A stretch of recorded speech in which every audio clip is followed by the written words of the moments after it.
Aloha, namaste. This is Radha Home, and I'm here with our full moon forecast for this Wednesday, April 5th. It's going to be happening at 6:34 p.m.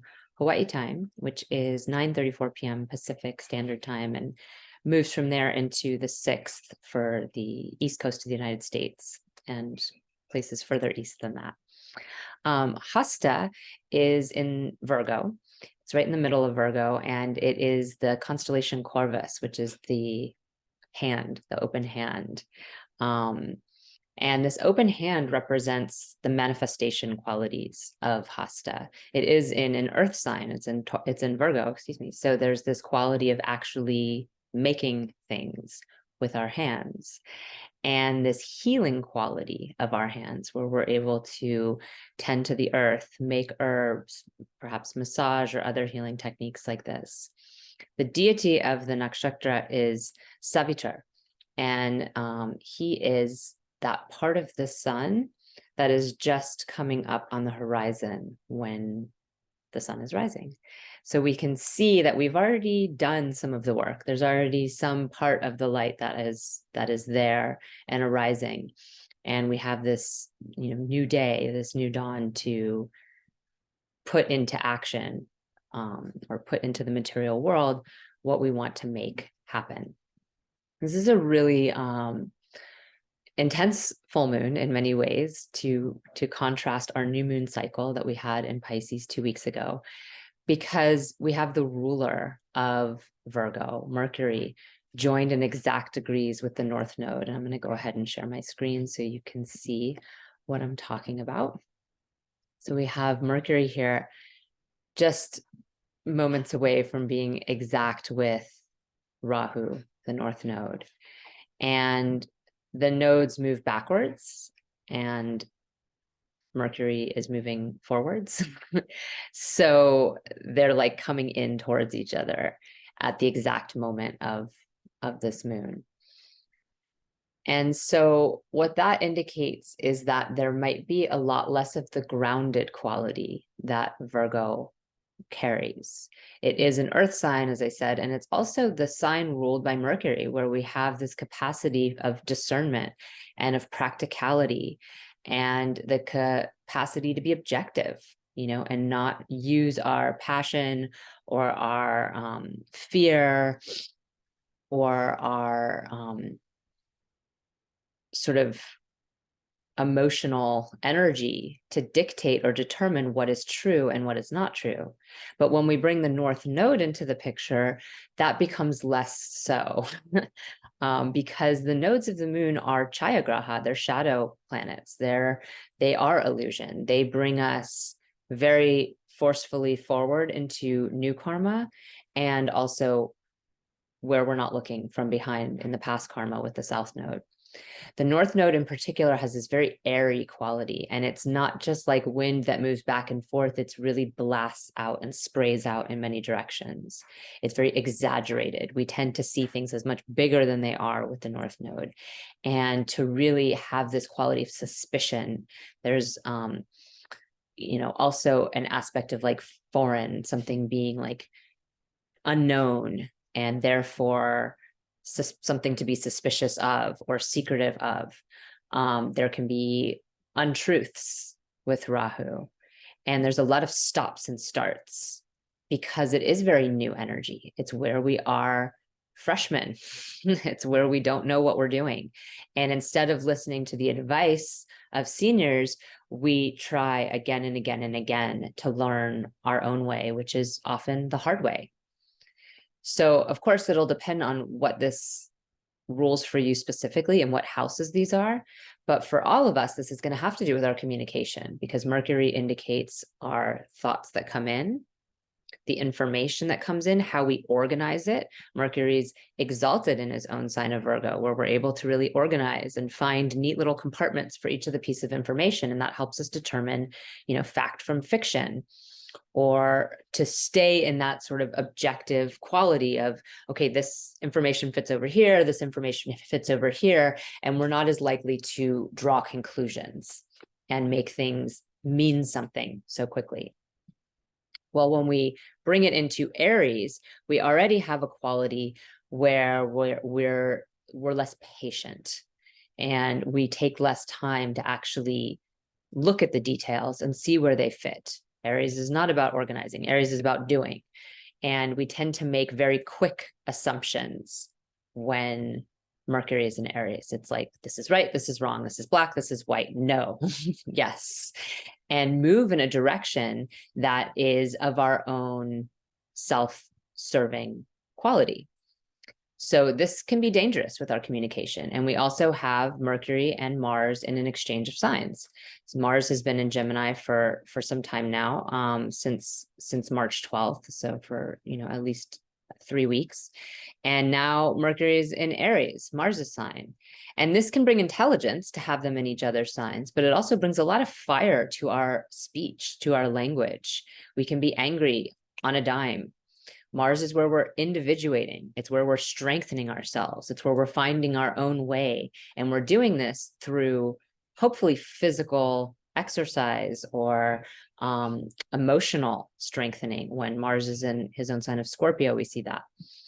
But when we have him in the air sign of Gemini, our strengthening of ourselves is through the mind and through our words and through what we're willing to take in, which again is going to have this sort of logical yes, no, right, wrong feature to it, and not the flexibility and openness that we generally have with Mercury signs of with Gemini and Virgo. And then Mercury in Aries is also promoting the same quick, fiery speech where we say things blunt. We might not be as amicable or as desiring to get along. The point is not as much about connection, which can be problematic when we think about communication. So this is also, this Mercury Rahu is in the 8th house from our moon. So it's indicating a lot of like sudden, unexpected things from our, from our psyche's perspective, from our emotional perspective, from our mind's perspective. Things are all of a sudden out of our control. And that is something that we try to bring back into control with really strong, straightforward, clear speech, protecting ourselves, which may or may not be what we need, right? So you can see here that in Venus is also joined, but Venus is a very late degrees of Aries, and actually just like an hour after this full moon is going to be in Taurus, where we do have more of an amicability and a desire to get along. But the exact star that Venus is traveling on is called Kritika. And this is a star that has to do with cutting off. In the story around this star, the wives of the sages are cut off from their husbands and cast into the sky as Kritika, or as the Pleiades, as many people know it. So it's not considered to be a good star for marriage. It's considered to be a star of divorce in many ways. So we can see how this relational quality that's been building for a while now, right? We've had Venus in Aries joined Rahu herself for a while. So the suspicions around relationships and around, romance and love and sexuality has already been brewing. And now we have Mercury, the communication planet, really joined in this sort of illusory world of Rahu. And we can really be seeing things through smoke and mirrors. But also we can have some really profound insights, some like quick awakenings that can come to us. The deity of Hasta has to do with awakening. Savitar, the illumined and awakened mind, when we first wake up in the morning, that fresh brain that we have, where we might have some very strong realizations. If we choose to sit in a place of meditation, if we choose to take some time in this healing energy that Virgo really needs, because there's also an anxiousness with Virgo. We tend to feel maybe self-conscious or really trying so hard to make everything pure and perfect, and really exalting purity and innocence and those qualities of the virgin, that we struggle with the normal life of dirt and mess and aging and life not being in our control. We want everything to go in its special place, and it often doesn't. Sometimes there's no place for something to fit. Sometimes there's no category for something to go in. And this can be really troublesome for that gentle temperament of Virgo. So being in nature, being around plants, greenery can be very healing. And so can times of quiet and peace and not having a lot of, riled up energy. And of course, that's going to be difficult when we have Mercury in Aries and Mars and Gemini and Rahu join, because there's going to be anger. There's going to be, yelling and screaming, and the force of nature even might be kind of intense. We might be wanting to sit outside and have this peaceful meditation, and a storm could come, or we could be on the beach and a wave could come. And so we need to be, just constantly bringing ourselves back to that place where we have an opportunity to allow those really profound insights to come forward. Because like I said, that can also be the case. Rahu and Ketu do bring us really powerful insights if we're in the right state to receive them. If we're already in a state where we're riled up and we have this thought and we're not able to stay grounded, then we get taken off in any direction. And these two planets are in Ashwini, which is the twin horsemen, and it's the first star, and they're going off in a direction. So you want to make sure that, all parties are on board, everyone's on their horses, and both horses are going in the same direction. And that could be, in regards to a relationship, or it could be with yourself, making sure your mind and your heart are on the same page, or making sure your mind and your body are on the same page, or everything's on the same page, and that you're not just running off in one direction as soon as you have an insight or an idea that something is taking you there. So this can be a really interesting time we're reckoning with right now. And we also have a couple really strong drishtis, particularly this one. We have Saturn giving a one-way 3-house drishti on, like pretty much exact degrees right onto this Mercury and Rahu. This can promote more of the fear and anxiety quality that's coming up with Rahu. Saturn and Rahu together can really bring a lot of anxiousness. But it can also bring some practicality and some realism. Whereas Rahu gets lost in this land of projection, Saturn keeps it pretty real and humble. Saturn's in his own sign of Aquarius also, and has this quality here, particularly in Satyabhishak, of really seeing the corruption and really seeing the ways in which the power balance has been off, or seeing what's happening in the dark of night and whatever kind of ill actions are taking place. And so that very realistic gaze is possibly going to bring even more potent awareness and realization from whatever messages we receive. Again, if we're in the right place to receive them. We also have our Jupiter and Sun really closely conjunct here in Pisces at this point. And, there's a lot of wisdom still flowing in this cycle. This cycle began in Uttara Bhadrapada, and my title of my new moon report was Truth in the Depths. The truth is coming up and out, but we have to dive down and we have to take in some poison before we can get to the sweetness of truth. And so we do have strong wisdom right now. We do have humility. We do have a capacity to see things in in a very clear and almost nihilistic way. So, perhaps in a way that can bring us to like, well, what doesn't matter anyway? That Saturn gaze can bring us a feeling of it doesn't matter anyway. But then we have Jupiter right across, and also this is very close degrees. Obviously the sun is directly across from the moon in a full moon, and Jupiter is very close degrees, giving two-way drishti. So the moon and Jupiter are both giving the drishti across from each other.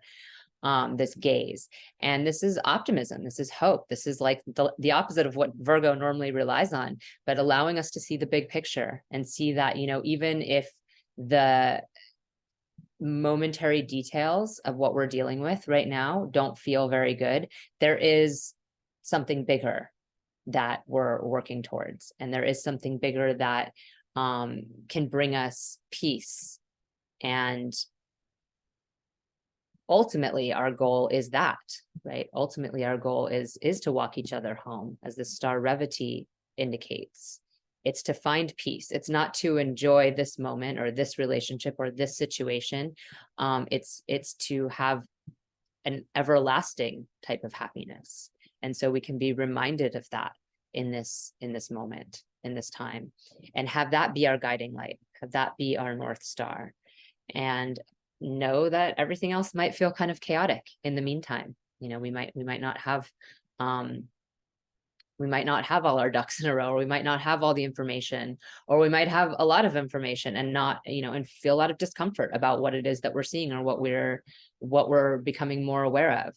But in the end, it's all working towards truth. And that's really the function of all of these Vedic sciences, whether we're talking about yoga or Ayurveda or Vedic astrology, Jyotish, is to work towards Sanatana Dharma. We're working towards eternal truth. We're not working towards momentary happiness. We're not working towards this particular relationship working out, or this particular job working out, or this, we're trying to find something that is everlasting and timeless and true. And that is available to us right now, even if the relational planets of Mercury and Venus are having some difficulty, and even if our discipline and our courage is a little all over the place and scattered in Gemini. And Mars is also giving this drishti to the moon. One way, 4 houses. So the outer planets of Mars and Jupiter and Saturn give one-way drishtis. They give one-way gazes when they're in specific places.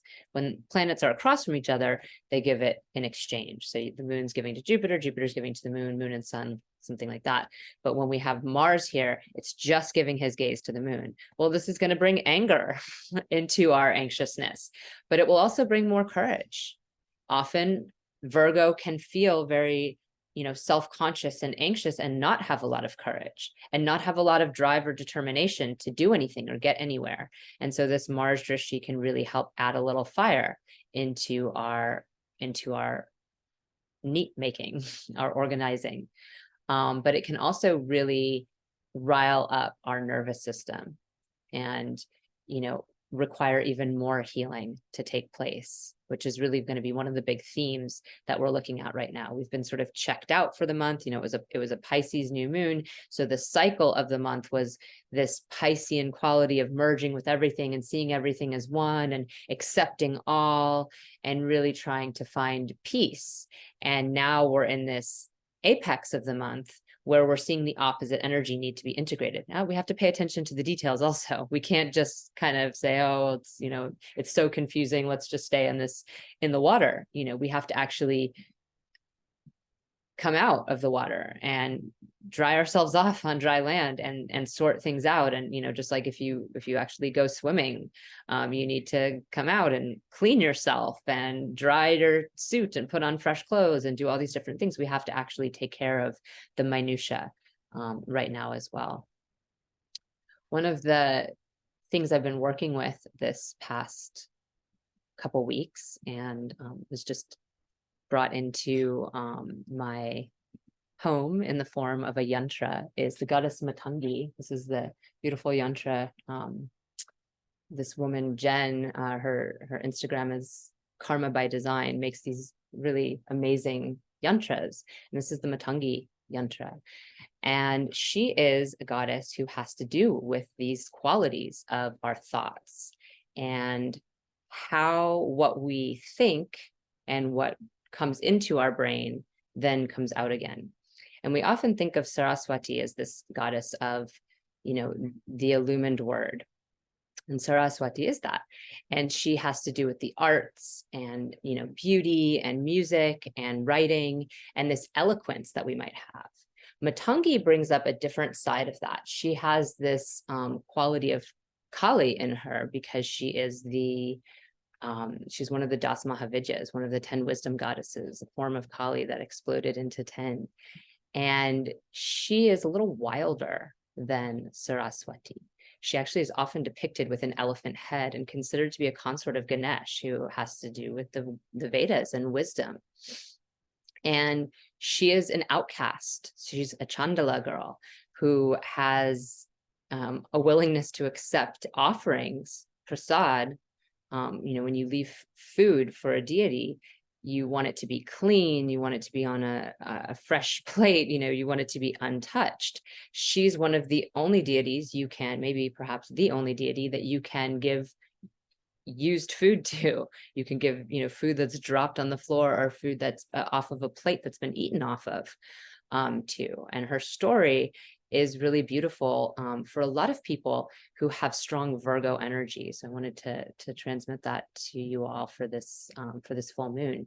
She is, brings us out of the part of us that has to be a certain way in society, that perfectionism that Virgo imparts on us, where everything has to be perfect or it's bad. We have a lot of trouble with error or blemishes and things that aren't perfect. She is, in the story, an emanation of Parvati. And if you know about the deities at all, they all kind of have some crossover, particularly the female deities of Parvati and Kali and Durga. And Parvati is Shiva's wife. And she asked her husband, if she can take a little vacation from their home and go visit her parents. Her father is Himavat. He is the Himalayan mountains. So she goes up to visit her father and her mother in his home. And she's staying there for a few days. And Shiva starts to get restless. He wants to go visit her. So instead of just coming and knocking on her door, her father never really approved of her marrying Shiva because he's kind of an outcast. He hangs out in the cremation grounds, he meditates for long periods of time and leaves his wife alone. He has dreadlocks, he smokes ganja. He's just not really the kind of man her father wanted her to be with. So instead of coming to the door as himself, he comes dressed as a shell salesman, an ornament salesman. And when he knocks on the door and Parvati answers, she looks so beautiful. He's taken by her. And instead of telling her who he is, he starts to, show her different shells. And he's like, oh, this one's beautiful. This one, she's like, oh, I want that one. This one really beautiful shell. And he says, oh, well, at this point, he's wanting to sort of test her fidelity. So he's like, oh, well, that one comes with a very special price. You can't buy it with money. You can only buy it by coming to meet me by the river later. And Parvati at this point can see through his disguise. And she's like, this is Shiva. So she says, okay, and gets, very flirtatious with him. And Shiva's like, oh my gosh, my wife is flirting with the shell salesman. So they agree to meet later. And she dresses herself up as a Chandala girl, as an outcast. She wears sort of, cheaper fabrics and this bright red, sort of, really sexual outfit, and walks down to the river, sauntering her hips and really showing off all her curves, and with, beautiful makeup on. And when he sees her, he's kind of aghast, like, oh my goodness, my wife is really taking this flirtation seriously, and she's dressed up like a Chandala girl. So he kind of needs to continue on with his ruse. So she comes to him and she sits right on his lap, very much, inappropriate in the more Brahmin society. And at some point in their interaction, he realizes that she knows who he is, and they make love by the river. And when they're finished, he tells her, this is my favorite form of you. This is how I like you the best. And so she becomes Matangi. And there's variations on the story of Matangi. But this kind of wild, unkempt quality that she has, where she's not ruled by society and all the things she's supposed to be, is one of the most powerful. And if we think about this in terms of not just our sensuality, but in terms of our words and our thoughts and our ideas, that there's, this sort of educated speech, and there's the very learned arts, as I spoke of with Saraswati, where we have, classical music. This is like jazz, like, or, this idea that there's technique and this education you need to have in order to produce something, as opposed to the wild and free part of us that is connected to nature and connected to our deepest inherent wisdom that does not come out of books, even books like the Vedas. So Matangi can really help us in this time because we are feeling a little unruly. We aren't feeling contained in our thought processes. We're not able to organize everything perfectly. There's a lot of wild insights coming from all over the place. And if we can tap into the energy of this, this primal energy that we have, and perhaps use it in ways like for writing something, not a proper essay, but something that just kind of spews out of you, or music, or even other expressions that aren't necessarily related to words, like if acting, theater and things like this can be a really wonderful way to get some of this energy and channel it into something amazing that can also release some of the tension that we might be releasing on one another through our language and through our words, and even through our thoughts. So Jaya Matangi, and I hope you have a blessed full moon, and we will see you again real soon. If you're not already on my email list, you can sign up at www.radhahomeyoga.com. And I have these, forecasts for all of the 12 rising signs, where we really determine, what house this is for you. Because of course, for all of us, we have this quality of Virgo I'm talking about, or, this Mercury Rahu conjunction in Aries. But for each of us, it's a different house. It's going to be a different area of our life. And that's going to really make a big difference as to what's being highlighted. And I also do these weekly reports, forecast for the week. And in this most recent one, I have what the full moon is bringing for you. And I do that also for the new moon. What area of your life is being highlighted? What are you being asked to reflect upon in this mid-cycle point of our moon? And when we access this wisdom and this knowledge from that very specific place, we're able to make even bigger shifts and choices from that place. So if you haven't already, you can go on my website and you can sign up for my email list. And if you like this video, please like it and comment and share. Namaste.